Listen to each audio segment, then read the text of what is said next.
Let me tell you about that spot. That company had a hard time understanding my thought process and who I was.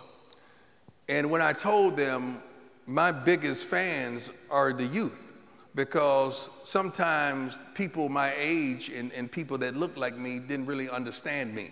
So I need to appeal to the youth, because the youth was the one going out there telling mommy, daddy, I want those shoes. Wow. I need you to buy those shoes. So my marketing hat was always on, even at an early age, in an early stage of my life. And I was always comfortable around kids. So it's not far-fetched to understand why I'm coaching right now, because I have an affinity for kids and trying to progress them to be professionals, not just professional football players, but professionals, period. I wish the day that the draft was held, the next day we had a corporation in the Fortune 500 draft. Because see, I want my kids to be out there. Not just my biological kids, but my kids that play for me at Jackson State. We got 97% of these kids that are not going pro. What's going to happen to them? Yep. I need them to make a difference in life. I need them to be somebody. I need them to go and enhance their communities. I need them to make a change somewhere in life and to be great fathers and to be great parents and to be great kids. That's the mindset that I have for my youngsters. If there's, yeah, give it up. Exactly.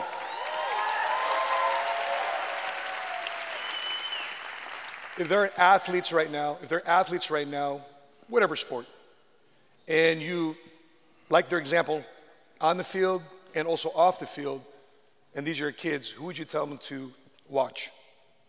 Jesus. That's player.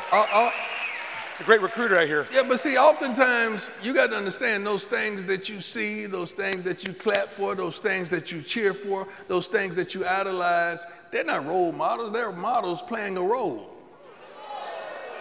You don't know who they are, you just saw them doing what they're gifted and blessed to do for 2 hours of the day. Could you imagine if the world got an opportunity to see you at your best for 2 hours a day, how your profile would just be enhanced, everything would be wonderful, everything would be so different, because we're showing you for 2 hours doing what you're gifted to do. But what happens to the other 22? See, that's where the problem occurs. That's where the trappings of life occurs. And so oftentimes we do fall into those trappings.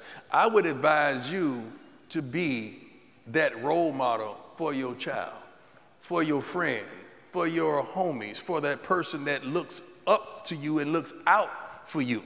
You need to be that person. The role model should be somebody you can touch. My mama was my role model, man. My mama was that. My mama was all that in a bag of chips and would cuss you out to this day and not stumble over a word. My mama worked and made sure ends saw one another, although they never met. My mother, even when I made it, she never asked for mink coats and gold chains and diamonds, although I got that for her. She's on her third home now, never asked for one.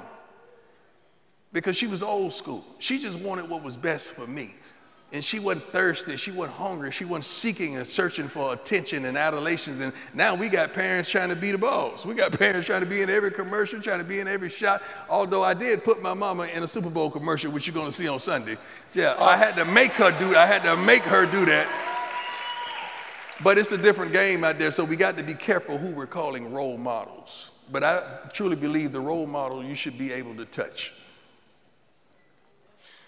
You know, when did that change for you? Because, you know, we all seen you with the chains, the jewelry. That was image. That was image. Okay. Something you could imagine. That was not me. See, I'm a marketer. I market. And I'm pretty darn good at it. You should clap for me right there. Because I'm about to tell you a few things that you're not going to believe. I created that persona. I created that character. I'm from Fort Myers, Florida. Anybody in from Fort Myers? Okay, let me tell you something, baby. When we grew up, the drug dealers were the guys. The rappers were the guys. What did they have? The gold chains, the flamboyant look, the flash, the whips. I gave the kids that, allowing them to know you didn't have to do that. So it was all persona and perception, and you had to believe what you want to believe. Now, let me tell you the truth of the matter. I stopped using profanity in 1986. No, I'm not done with telling you about praying. I'm in the third person now.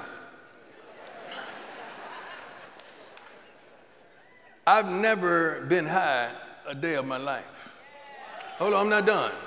I've never smoked or sipped a taste of alcohol, wine, or anything in my entire life.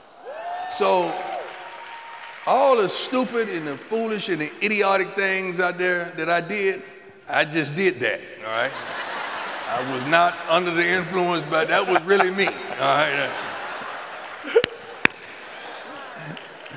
But that was all image, just to bring attractability, just to bring something to a position that people had never seen before. That's all that was.